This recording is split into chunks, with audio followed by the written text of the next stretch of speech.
Close your eyes for just a moment. Not for long, just a second. Go back. Not to a year, not to a date on a calendar. Go back to a smell.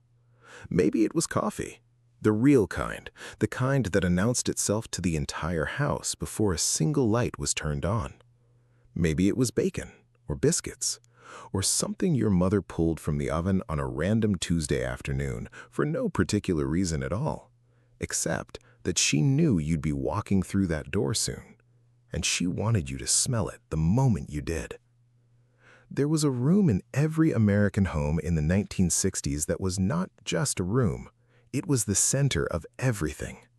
It was where your mother stood at 6 in the morning before the world woke up, moving quietly, getting things ready for everyone else, before anyone thought to ask. It was where your father sat with his coffee and his folded newspaper and didn't say much, but was there. And somehow that was enough. More than enough. It was where homework got finished, where arguments started and ended, where the radio played songs nobody requested but everybody absorbed, where somebody was always either cooking or eating or just sitting because that room made you want to stay. That room was the American kitchen of the 1960s, and if you grew up in one, you never really left it. Before we talk about what that kitchen looked like, you have to understand what it sounded like.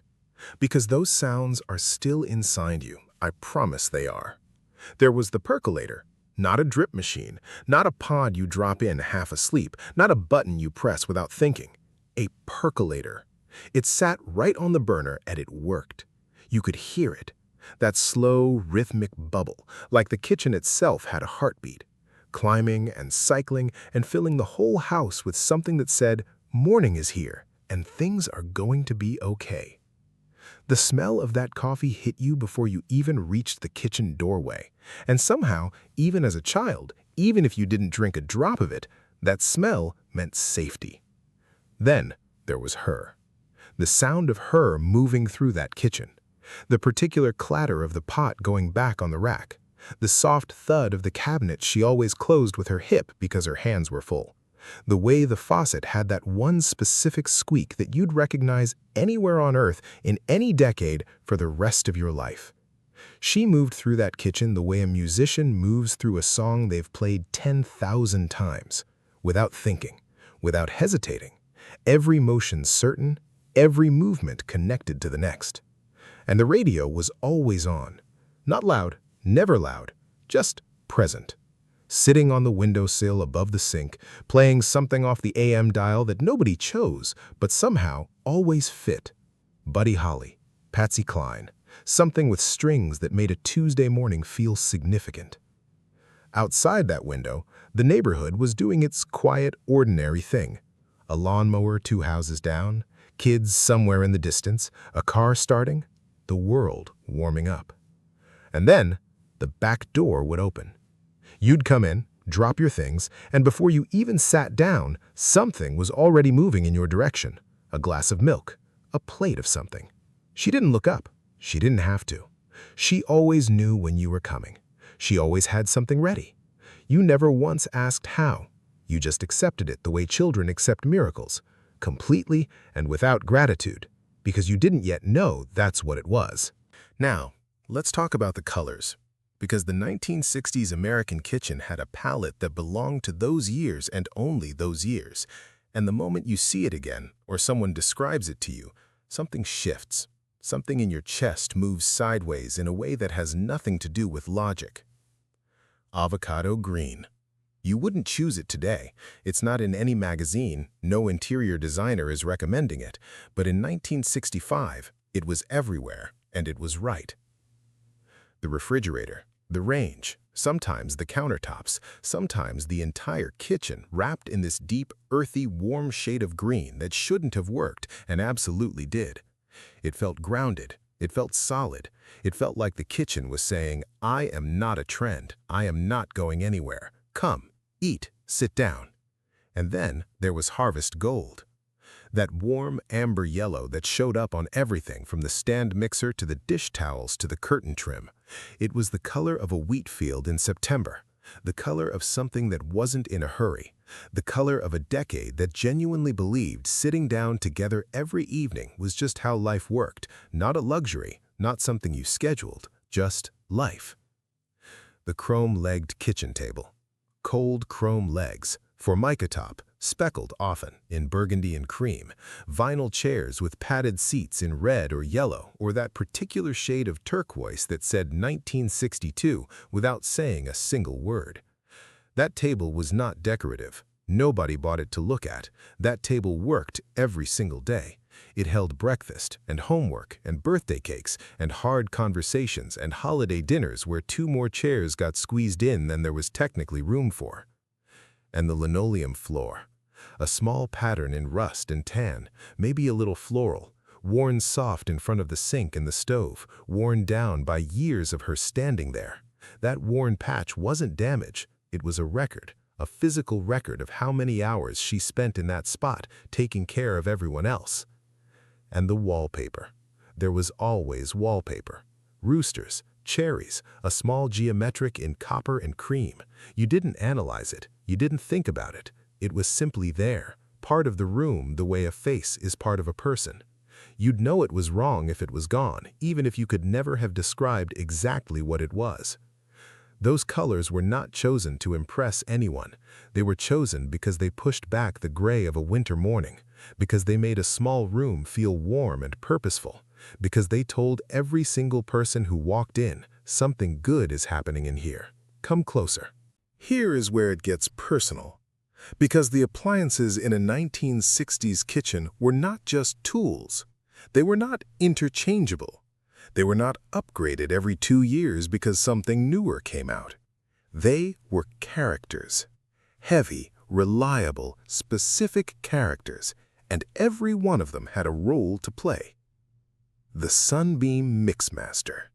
If your mother baked, and she probably did, and she probably never called it a hobby because it was just what you did, this was the centerpiece of the counter. Heavy chrome body, 2 attachments that clicked in with a sound that meant serious business was beginning. When she turned that dial and the beaters started spinning, the whole kitchen changed. Something was coming. Something that required the good mixing bowl and a cleared counter and your undivided attention if you wanted to lick the beaters afterward. That sound meant celebration was on its way. The refrigerator. Smaller than you'd expect. Single door. That particular thunk when you shut it. Not a click, not a hiss. A real satisfying mechanical thunk. And the interior light that came on every single time, like a small personal sunrise. Inside, leftovers in Tupperware, a Jell-O mold that had been there since Sunday, a wax paper wrapped something on the second shelf, a bottle of milk from the milkman, still cold, still in the bottle, the cream settled at the top. Nothing wasted, everything enough. And Tupperware deserves its own moment. Because Tupperware wasn't just storage, Tupperware was an event. Women gathered in living rooms across America to see it demonstrated, to order it, to snap those lids shut and feel the satisfying burp of a perfect seal. Those containers traveled everywhere, came back smelling like the neighbor's green bean casserole, got passed back at church on Sunday, built a whole small economy of reciprocity between women who never called it an economy. They just called it being neighbors. The gas range. 4 burners, that pilot light clicking and popping before the flame caught, a small, everyday miracle that never got old. The oven with its little window you could peer through, the cast iron skillet sitting on the back burner, not stored, not put away in a cabinet, on the back burner, always. Because it was always needed, because it had probably been in the family longer than most of the children, because it had years of seasoning that made it better than anything you could buy, and everyone knew it, even if no one said so. And no dishwasher. Dishes were washed by hand every single night without a second thought about whether that was efficient or not. You stood at the sink, someone stood next to you, you washed, they dried, or the other way around, and you talked about nothing, about everything, about the day and the neighbor and what was happening at school and what you wanted for your birthday and whether it was going to rain tomorrow. 20 minutes every night, side by side, with nothing to look at but the window and each other. Looking back, those might have been the most important conversations that family ever had. Here is the question nobody quite says out loud, but everyone who grew up in one of those kitchens feels in their bones. Why did it feel so much more alive? Not just different, not just older, not just simpler. Alive. Think about a modern kitchen. Beautiful, most of them.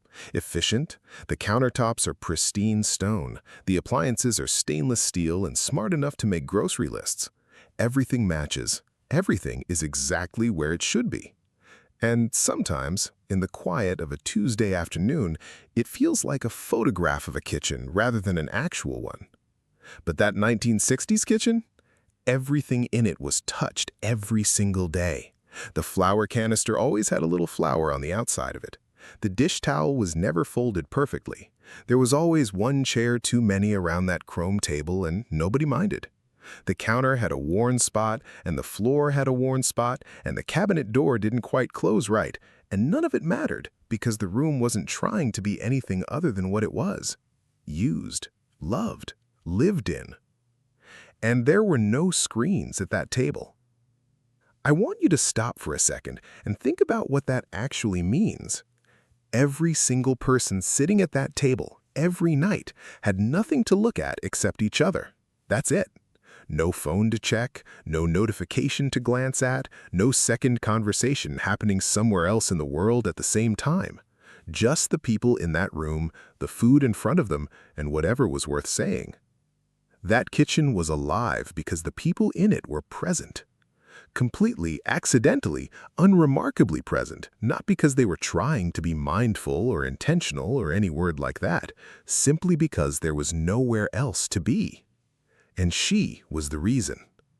The woman who ran that kitchen, who started it before dawn and finished it after dark, she didn't hold it together with authority or rules. She held it together by showing up every single day, making it a place that felt worth coming back to.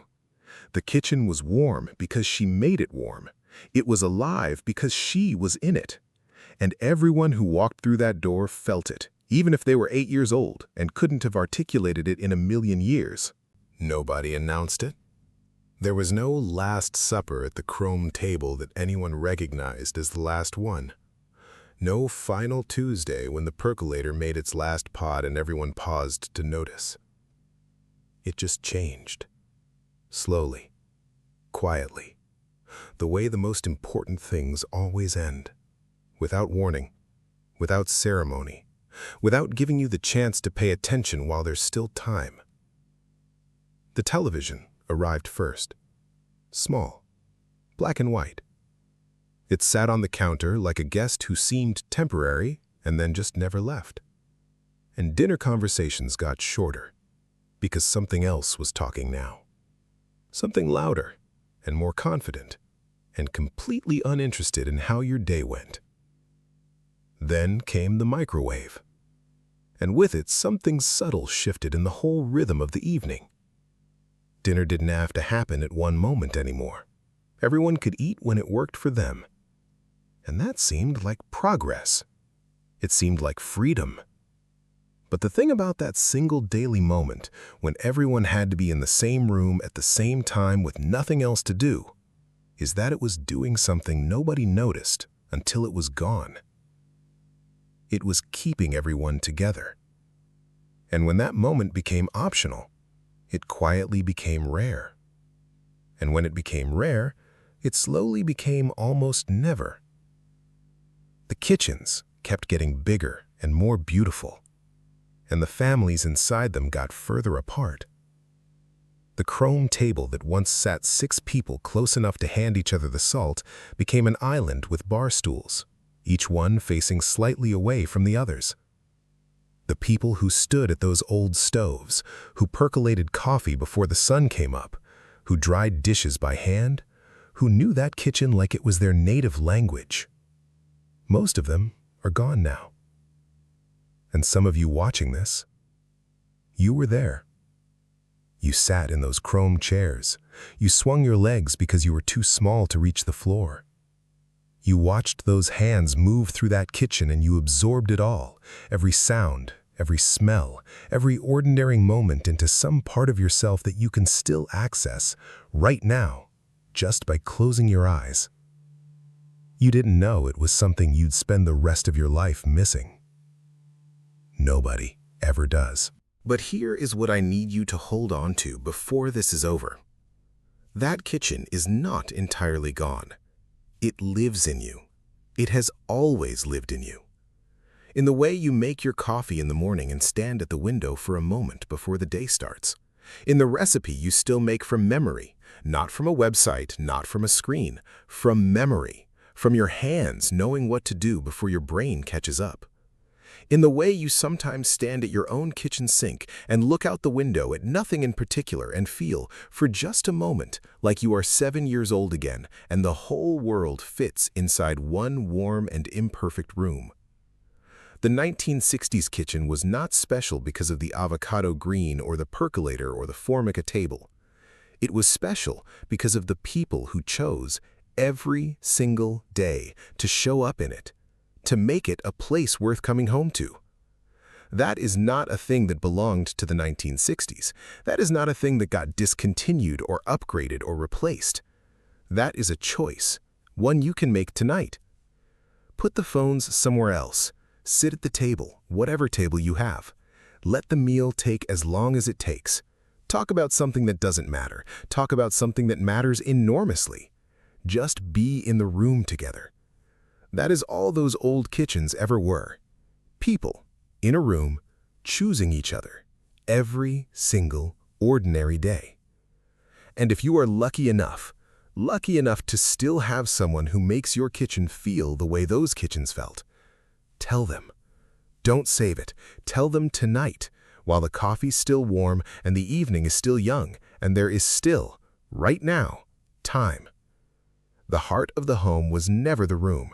It was always the people inside it.